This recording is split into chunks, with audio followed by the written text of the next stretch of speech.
बोलो जयकारा बोल मेरे श्री गुरु महाराज की जय।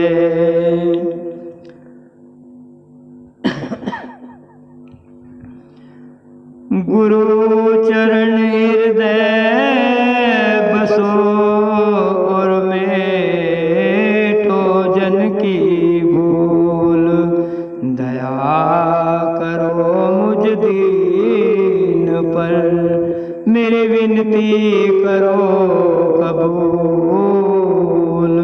खालिक मालिक है तू ही और सब है तेरा जहूर,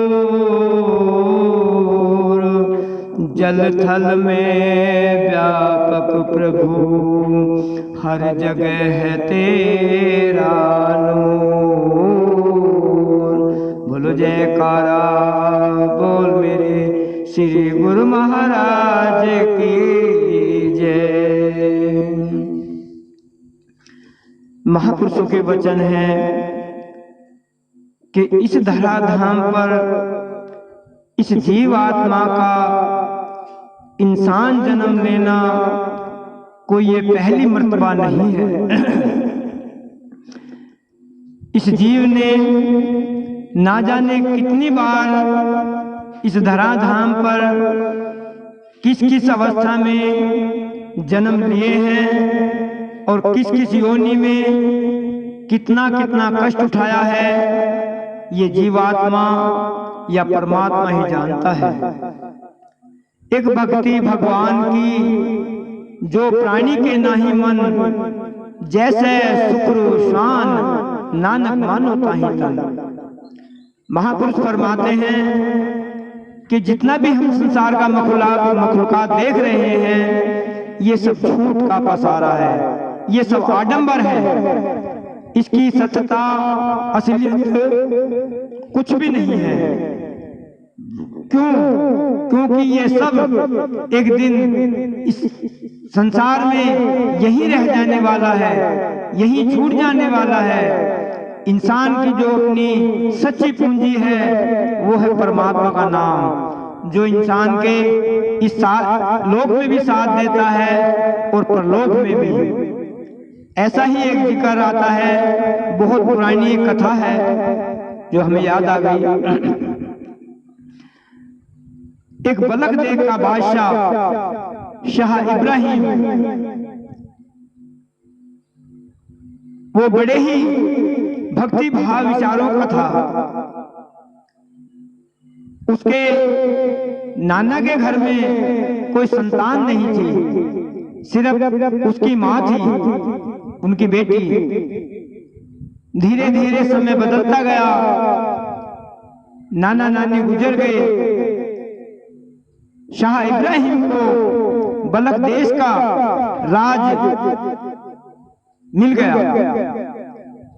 मिलने के पश्चात उसने अपनी भक्ति को जारी रखा। जब तक वो उस राज के नशे में अच्छी तरह ज्ञाता नहीं हुआ, उसने सोचा कि राज करते करते मैं भक्ति भी कर लूंगा। लेकिन समय बदलता गया, यौवन अवस्था ने जोर मारा, धीरे धीरे मन पर विकारों का मैल चढ़ता गया और वो भक्ति से वंचित हो गई। 24 घंटे पारिवारिक और राज्य के कामों में ही उनका जीवन बीतने लगा। समय की पुकार थी कि जब परमात्मा को अपने संस्कारी जीव पर कोई हानि या कोई संकट आता दिखाई देता है तो वो किसी न किसी रूप में उसका मार्गदर्शन जरूर करते हैं। ऐसा ही शाह इब्राहिम के साथ भी हुआ। एक रोज इब्राहिम अपने महल में सो रहे थे। महापुरुषों को, भगवान को जब ये दिखाई दी कि इसको जगाना बहुत जरूरी है, उन्होंने एक फकीर का भेष बनाया और महल की छत पर घूमने लगे। शाह इब्राहिम देखते क्या है कि एक फकीर महल की छत पर घूम रहा है। उससे रहा न गया। उसने पूछा, फकीर जी आप यहाँ छत पर क्या कर रहे हैं, क्या ढूंढ रहे हैं, क्या खो गया है तुम्हारा? फकीर रूपी परमात्मा ने उनको कहा कि शाहजी, मेरा ऊंट खो गया है, मैं उसको तलाश कर रहा हूं। अब देखिए, कोई सुने तो वो भी अचंभे में रहता आता है। इसी तरह शाह इब्राहिम भी अचंभे में आ गए और उसने अपने आवेश में बोल दिया कि साईं जी, आपकी बुद्धि तो ठीक है, आप महल की छत पर अपना ऊंट तलाश कर रहे हैं, कहीं जंगलों में अगर आप तलाश करें तो इसमें सफलता मिलेगी, भला महल की छत पर ऊंट कहां मिलेगा तुम्हें? फकीर ने कहा, साईं जी, आप बिल्कुल ठीक कह रहे हैं कि जिस तरह मैं महल की छत पर अपना ऊंट तलाश कर रहा हूं, इसी तरह आप भी राज के रसभोगों में, परिवार के रसभोगों में आप उस मालिक की तलाश कर रहे हैं। क्या यह संभव है? एक म्यान में कभी दो तलवार रही है? इतना सुनते ही शाह इब्राहिम की आंखें खुल गईं, स्वप्न टूट गया। जब स्वप्न टूट गया, आंखें खुल गईं, तो वो क्या देखते हैं? तो सुबह उठकर उन्होंने अपने परमार्थिक विचारों से उस पर गहन विचार किया कि ये जो राज स्वप्न में किसी ने मुझे संबोधित किया है, इसका जरूर कोई ना कोई राज है। उसने अपने मन में प्रण कर लिया कि मैं अब राजकाज नहीं करूंगा, मैं सिर्फ मालिक के नाम की ही भक्ति करूंगा। उन्होंने अपने घर में मशवरा की। उनका पुत्र बहुत छोटा था, राज के लायक नहीं था। उसको राज दे करके, युवराज बना करके उन्होंने बन जाने का मन बना लिया। लेकिन संसार किसी को बख्शता नहीं है, बहुत अड़चनें आई, फिर भी उन्होंने अपना रास्ता निकाल ही लिया।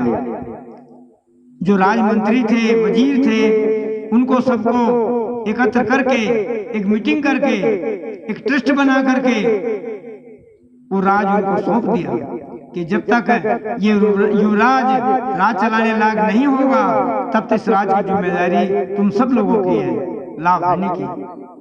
और वो चले गए, बनों के लिए प्रस्थान कर लिया। बनों में जाकर के अपने शांत चित भाव से मन को एकाग्र करके उन्होंने अटूट तपस्या, भक्ति की और परमात्मा का साक्षात्कार किया। परमात्मा का साक्षात्कार करने के पश्चात वो ऐसे ही ध्यान में मग्न हुए कि बस फिर परमात्मा से मिलने की ही तड़प लगी रहती। एक दिन क्या घटना घटी कि उनका बच्चा युवराज बहुत जवान हो गया और उसके मन में अपने पिता से मिलने की उत्कृष्ट इच्छा जागी। उसने अपनी अम्मी जान से कहा कि अम्मी जान, मुझे तो अब्बा के साथ प्रेम हो गया है और मैं उनके दर्शन करना चाहता हूं, उनसे मिलना चाहता हूं। उनकी माता ने बहुत समझाया कि तुम कहाँ तलाश करोगे, वो कोई किसी मुकाम पे तो है नहीं, पता नहीं बनों में, पहाड़ों में कहाँ वो भक्ति के साधन में लगे हुए हैं। लेकिन कहते हैं महापुरुष कि जो तलाश करता है वो ढूंढ लेता है, जो दरवाजा खटखटाता है उसके लिए दरवाजा खोल दिया जाता है, और जो प्रार्थना करता है भगवान के चरणों में उसे दर्शन मिल ही जाता है। चाहे भौतिकवाद हो और चाहे आध्यात्मिकवाद, प्रश्न दोनों एक जगह एक जैसा ही काम करते हैं। उसने तलाश करी, उसने अपने पिता को खोज निकाला और वहां उनके पास पहुंच गया। पुत्र की आवाज सुनकर के पिता फिर विचलित हो गए और उनके प्रेम में डूब गए। लेकिन फिर भी प्रकृति ने उन्हें संभाला। उन्हें फिर याद आया कि मैं तो फकीर हूं, अब मेरा पुत्र से क्या संबंध है। उसने उनको प्रेम पूर्वक विदाई करके फिर अपनी भजन भक्ति में लग गए। कहने का अभिप्राय यह है कि जब तक इंसान का चोला पहन करके अपने दृढ़ विचारों के साथ अपने इस मन रूपी सर्प को मार करके प्रभु के चरणों में अपना आपा भाव समर्पण नहीं करता, तब तक इस मानव जन्म की असलियत, इसकी उद्देश्यता, इसका जो है लाभ, वो कभी नहीं मिल पाता। महापुरुष कहते हैं कि जब तक मन से किया हुआ मन से कार्य नहीं किया जाता, तब तक वो सफल नहीं होता। इसीलिए हम सबका ये कर्तव्य बनता है कि इस मानुष शोले को पा करके हमें मालिक के चरणों की भजन भक्ति, मालिक के दरबार की सेवा, महापुरुषों की सेवा, आज्ञा पालन में अपना जीवन समर्पण कर देना चाहिए। जिसने मालिक के चरणों में अपना समर्पण नहीं किया, उसने समझो कि 84 लाख योनियों का मसाला एकत्र कर लिया और अपना लोक परलोक दोनों बिगाड़ लिए। इसीलिए इंसान जन्म का उसे कुछ भी लाभ नहीं हुआ। महापुरुषों के वचन है कि जब जब होए धर्म की हानि, बढ़े अधम असुर अभिमानी, तब तब धरे प्रभु निर्जित शरीरा, हरे कष्ट मुनि सज्जन पीरा।